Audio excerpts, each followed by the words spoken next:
So in today's video, part of me was like, no, I shouldn't add some audio, but I realized that I might need to explain one or two things. So here, as you can see, excluding this thing with true all, it does affect the, the base. So you can see that it's wrong if we're doing it in that way. So we shouldn't exclude with the direction of this with the distance of true all. We should limit the distance to 10 millimeters, as you can see.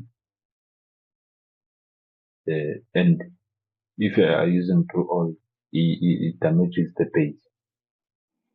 So you have to pay attention to these kind of things because they affect your drawing, but you might not see them when you are busy with the truth. You might see them when you are about to submit or finish, and then you might be a bit frustrated when you want to go back and try and fix it, and you're running out of time and all those kind of stuff.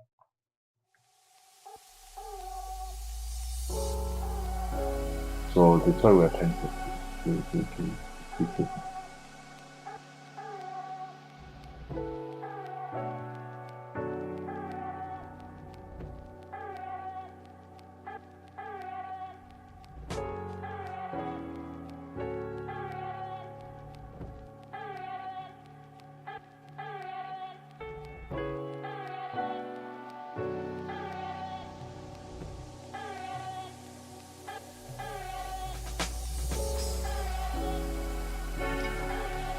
And then sometimes you can come across a problem. You can come across a problem similar to this one. So you'll have to try and rectify it.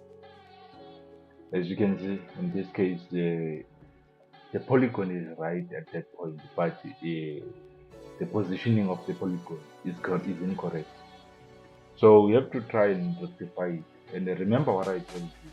You don't have to stress and think about starting the whole object from the scratch.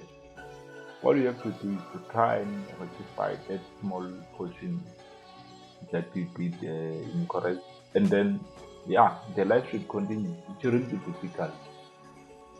I mean, that's why you must try by all means to be fast when you're drawing this thing, so that you can go to your drawing paper and see if is there anything that is missing. Because if we continue to analyzing the 3D, maybe we were going to realize that there is a problem, but instead of realizing in a 3D are very slim. But this one is very simple to see it because I mean it's visible. It's just right here in front of our eyes. So now we have to undo it and then try to redo it. Then if you choose to submit, you can say, hey, I mean, Temagata went, that's Kumara Shlaba. Thank you.